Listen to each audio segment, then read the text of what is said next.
I don't like manga.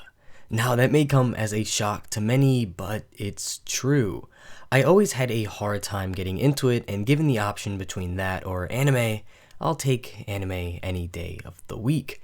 However, there was one series that changed that. It was the talk of the town, and so many people recommended it to me. I've been hearing its name for years now, to be honest, and finally gave it a shot to see if it was worth the hype. And well, it definitely lives up to it. This is my reluctant journey through Chainsaw Man.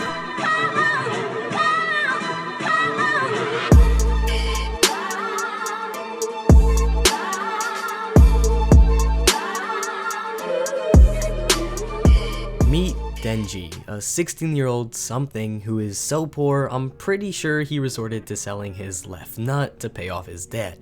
A debt left on by his father, which he's now drowning in, owed to the Yakuza. To pay off this debt, he hunts devils with the help of his very own devil, Puchita, which he made a contract with. This is important, you're gonna want to remember this. In this world, there are many devils, and almost always they aren't so good and tend to terrorize people, as devils usually do. So there is a profession called devil hunters who take down the devils with the help of them through contracts. Some pretty standard stuff. What's not standard is Denji, who can turn into a chainsaw devil with the help of Puchita, who is the chainsaw devil. It's a little confusing, but trust me, it makes sense. So throughout the story, we follow Denji as he goes throughout this world as a devil hunter trying to make some cash. But above all, he just wants to get a girl. Man, I'm one chapter in and it's already relatable. Okay, let me start from the beginning. When I read the first chapter, it was a hot and boring summer day. I had no will to really do anything, and none of the anime I was watching at the time caught my interest. And recently I had been hearing a lot about this manga called Chainsaw Man, especially since its trailer just released. So I talked it over with my friend Akamuragan to see if it was worth reading, and he wholeheartedly told me to go for it. So I read the first chapter. And to be honest, it was nothing special. If anything, it was a little underwhelming. It was your super stereotypical Shonen Jump protagonist with very run-of-the-mill power systems that didn't really seem to do too much for me. So I read the first chapter and didn't read anything else for a week. I had positive ideas on the series, but it was definitely nothing special, and I still didn't understand what was so great about it. However, a week later, I picked it back up, breezing through a few chapters, because once it hit around chapter 4, I was really invested. It was here that the series truly started to become something special to me, something different, and I was looking forward to seeing what was to come. Breezing through around 80 chapters in just the next 3 or 4 days, I couldn't put this series down. It was addicting. I so wanted to know what would happen next and was always so tempted to scroll to that next page. This series had a grip on me. To begin with, it was unorthodox.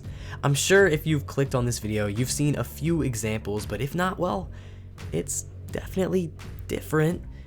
I know I mentioned how chapter 4 was the one that really got me interested because, well, it was strange, and I like that. It was so different in such a good way. It didn't feel like it was overly censored, and it was almost a sign of what's to come. Anything and everything will happen in this series. I had no idea what would ever happen next, and when I thought I did, it would do something completely different. This was heightened by some really great characters. At the beginning, I wasn't really a fan of any of them, but as the story went along, I grew closer to them with Denji. A lot of the characters get really good development.